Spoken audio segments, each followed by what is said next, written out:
Hello, and welcome to Hedgehog Storytime, where I read my weird original fiction. The following story is part of the Mayhem Cerebrum project, linked to the playlist in the description below. Yes, you have to read them all. No, that is not a request. So I've had ideas for this story in my head for a very long time, actually. This one's been in the old noggin for quite a while, specifically since I heard a specific Florence and the Machine song. Yeah. So, without further ado, here is Girl with One Eye, Part 1. New Jersey isn't necessarily the number one place people would expect a career criminal to emerge from. In fact, Flora went through a phase where she tried to hide her accent so people would take her more seriously. But ultimately, it was true. She didn't think anyone expected the dirt-broke Hispanic kid from Hoboken to turn out the way she did. It wasn't anything to do with her upbringing. Her family was poor, but her parents did their best with what they had. One morning, she simply woke up and realized she wanted something different with her life. So she packed what little she had and set out for someplace new. Her family tried to convince her to stay, of course, but when Flora made up her mind, there was simply nothing to be done. Ultimately, she decided against New York. That was where everyone who wanted to make something of themselves went. Plus, the large amount of mobsters scared her somewhat, she would admit. An ironic thought, in hindsight. So she found herself in Boston instead. It was an old city. She liked that. There was something a little stately about it. Not that she ever got to experience that in her day-to-day. Flora didn't even have windows to look out of most of the time. But she supposed that's what happened when you were a waitress at a speakeasy. It wasn't a bad gig, all things considered. It certainly paid well, but it sort of had to, considering the illegality of it all, or no one would have worked the job. Flora hadn't set out to live a life of danger. She just kind of fell into it. A fella had brought her in one night. The bow hadn't stuck, but the joint had. It was something that occurred purely by chance, but it made Flora a believer in fate. If she hadn't gotten the job at that particular speakeasy, she never would have met Izzy. Flora noticed her right away, sitting at one of the small round tables towards the center of the smoky room. She was twirling her platinum blonde hair around a finger, leaning forward towards the man she was sitting opposite of, showing off the low cut of her little red dress. It occurred to Flora that she was most likely doing it on purpose. At first glance, Flora assumed they must be a well-to-do couple, or perhaps the woman was a call girl of some sort. This perception was shattered, however, when the woman got up from the table and pressed something into Flora's hand on her way to the powder room. She took a few steps away before she looked at what it was. A small, white pill, and a note. "Spike his drink," it said simply, with a dollar sign underneath. Of course it was a ridiculous proposition. She had no idea what that pill was. If it was poisonous, she could be pegged a murderer. The woman sauntered back to the table, and Flora watched her closely. She didn't seem like the type to kill someone, and if she was, too smart to do it in a crowded place like this.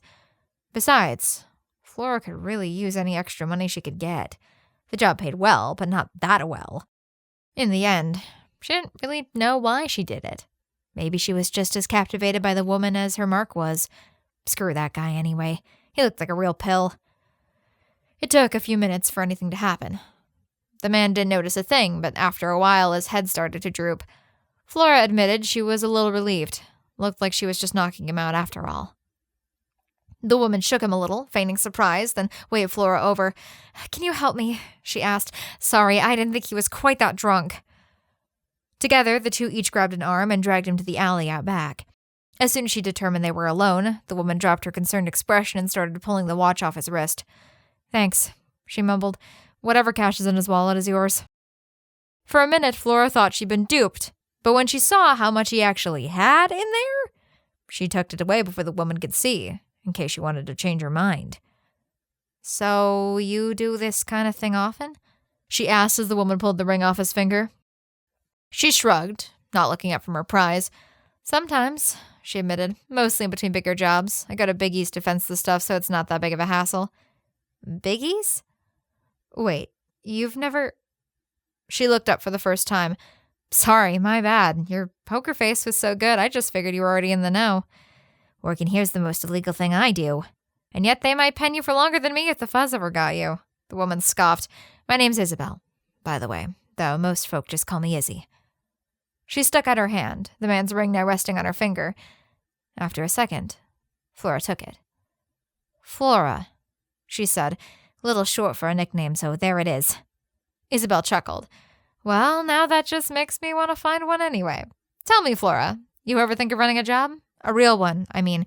Gets you a lot more dosh than waiting tables, and I could use a partner." "I'm sure there's someone a lot more experienced you could ask." Flora looked downwards, entirely unaware that she was still gripping Izzy's hand. "Not many lady crims around these parts, and most of the men think they can push me around. I wouldn't mind teaching you the ropes." Flora was confused. "But why me?" she asked. "We literally just met." "Dunno," Izzy admitted. "I like the look of you. Call it a hunch if you'd like." Izzy could call it a hunch all she wanted, but Flora called it fate. The two of them, it turned out, got along like a house on fire. Quite literally, once or twice. Flora herself took to the lifestyle of a career criminal quite easily, and Izzy didn't have to keep an eye on her for long. In just a matter of months, they were full-blown partners. They pulled nearly any sort of job you can think of. Cons, arson, thievery.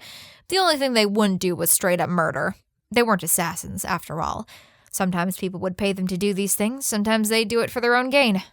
Together, they could pull much bigger gigs than Izzy could on her own, and within a couple of years, they'd built up a decent reputation as a crew who got things done. But more than anything, they grew to rely on each other.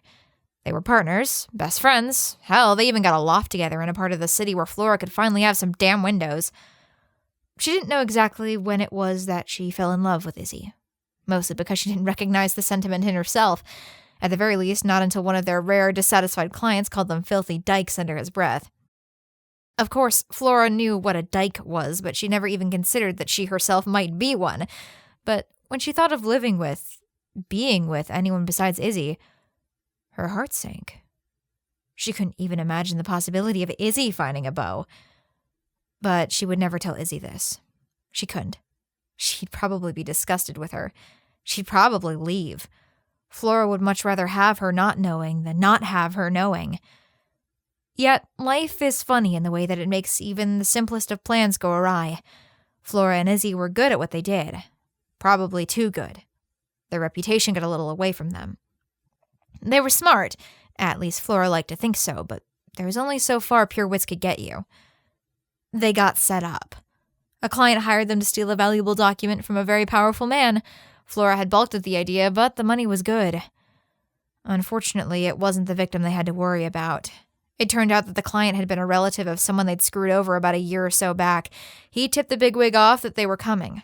They managed to get away in the end, but not without getting their faces plastered all over town and a bounty on their heads.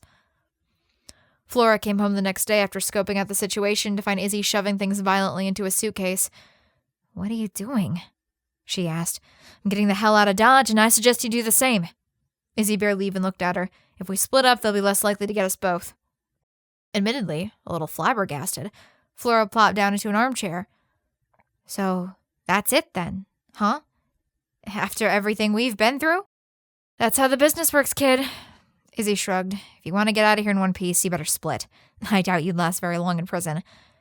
"And there's no way we can go together? Start over in some fresh city where nobody knows our faces?" Finally, Izzy looked up. "Something like that? It's not impossible, but not easy. We've got a rep now, and it's that rep that got us in this sitch in the first place." "Well, what if I don't care if it's harder?" Flora whispered, looking down. Izzy frowned. "What are you trying to say?" Closing her eyes, Flora took a deep breath. Even she didn't know where she was going with all of this. "For the last few years, we've robbed, burned, and gone together. You are the only person on this goddamn bitch of an earth that I trust. If we split now, who knows if we'll ever see each other again? I don't want the last few years to just be memories. I want them to keep going on and on until the day I die. I want to make them with you. God damn it, I love you." The room suddenly fell silent, and Flora's heart sank. She didn't know why all that stuff had come out of her mouth. Whatever the reason, she certainly regretted it now. At one point in her speech, she'd stood, and now the two women were staring at each other, face to face. For the life of her, Flora couldn't tell what expression that was plastered on Izzy's features. She braced for the worst, fearing she might slap her. But then something unexpected happened. Of all things, Izzy smiled. "I never thought I'd see the day when you finally admitted it," she whispered, and before she knew what had happened, the two were thoroughly entwined. Needless to say, in the end, they decided to take the hard road and stick together. As their last act of thievery in Boston, they stole a car and got the hell out of there. For a little more than a year, they practically lived in that car, traveling around the country and picking up jobs wherever they could find them. It wasn't as glamorous as one might think. The two were perpetually low on sleep and high on paranoia. They'd been chased out of town more than once. But God, was the sex good. The best that Flora had ever had and would ever have, right there in the back of that old junker. In fact, she's never gone after men since. The cons they did were often simpler than they were back in Boston. They even held up a couple of banks, something they deemed too dangerous back in the city. But as long as they made enough to keep going, that was what mattered. When she looked back at that time, Flora would usually think of the week and a half they spent in Vegas. It was the most lawless city they'd ever seen. But then one of the casinos caught Izzy cheating, and a disagreement quickly turned into a scuffle. They left pretty quickly after that. She didn't really know how they landed in Lowell, of all places. At first, they were just tired, mostly, and it was one of the few cities of any reasonable size they hadn't been chased from yet. But as they stuck around longer, they realized just how perfect of a fit it was. It was further north than most cities beyond the East Coast, and it had a major mob element. Years ago, that would have frightened her, but now it just meant plenty of opportunity for freelancers like them to make money doing stuff the mobsters couldn't. Well, at least without inciting a gang war. Because it was so far in the middle of nowhere, the police weren't really beholden to anyone but themselves, so corruption was the word of the day. They were so easily bribed that even prostitution was basically legal with a small yearly fine. At least that's how it was in the West Bank. In all honesty, it might have been one of the safest places for them to be. What started as a small sojourn turned into a long one, and then eventually 3 years. Renting the apartment on the waterfront sort of settled the deal. And so they sunk back into a lifestyle of well-paying gigs. It wasn't usually anything as glamorous as the jobs they pulled back in Boston or even on the road. But Flora liked that. It felt a little safer, a little more comfortable. Izzy, on the other hand, wasn't a big fan. It seemed as the years went on that she got a little bored. Flora did too, but for an entirely different reason. She was getting tired of this life in general. They'd saved a ton in the last few years, so much so that they wouldn't need to worry about money anytime soon. "I want to go clean," she confessed one night while they were laying in bed. They were both still getting over the shock earlier that night when Izzy had almost gotten shot. For the third time that week, and it sort of just came out. "What?" Izzy asked, clearly surprised. "Why?"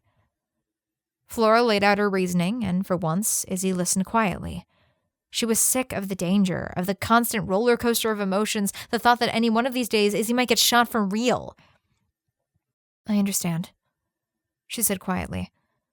"Let me think about it." So Flora waited. She waited a long time. Until one day Izzy came home after doing who knew what and said, "Okay, we'll go clean. But help me out with one last job." Flora tacitly agreed. But when she heard what it was, she nearly backed out. The next night, she stepped into a neighboring pub and spoke to her friend the bartender about it. Usually, she never would have squealed about something like this, but he was trustworthy and the bar was empty. "So, correct me if I'm wrong," the bartender frowned, "but our dear friend Isabel wants to rob the most paranoid collector in Lowell." "Got it in one, Cowell," she sighed. He leaned on the bar, shaking his head. "And pray tell, how did this come about, exactly?" Flora swirled her Manhattan with the cherry stem. Apparently, she was contacted by one of the professors at Athene. He told her that our mutual acquaintance Thornwell got his slimy little mitts on an artifact of some kind. Said that it's very dangerous, and the only safe place for it to be contained at is the college. "And you two are the most reliable cat burglars in town." "Right again." "Sounds a tad dangerous." "Oh, it'll be fine. All we have to do is make it past the grounds crawling with guards, into the locked house, through the vault doors, and back out again." "Should be a piece of cake, then." Groaning, Flora's head flopped on the bar. "So why take the job?" Cowell asked, foregoing the cocktail and refilling her glass straight from the whiskey bottle. I know dearest Isabel likes her risky endeavours, but this one sounds a bit too rich for even her blood. I mean, forget all the security. You don't even know what the sound effect is, eh? We're looking for a box, but he specifically warned her not to open it. And to answer your question, she won't quit the biz without one last hurrah. Cowell put his hand gently on hers. Love's a real tough customer. But chin up, love. It'll all work out one way or another. I guarantee it. She didn't say it, but Flora was worried what that another way might be.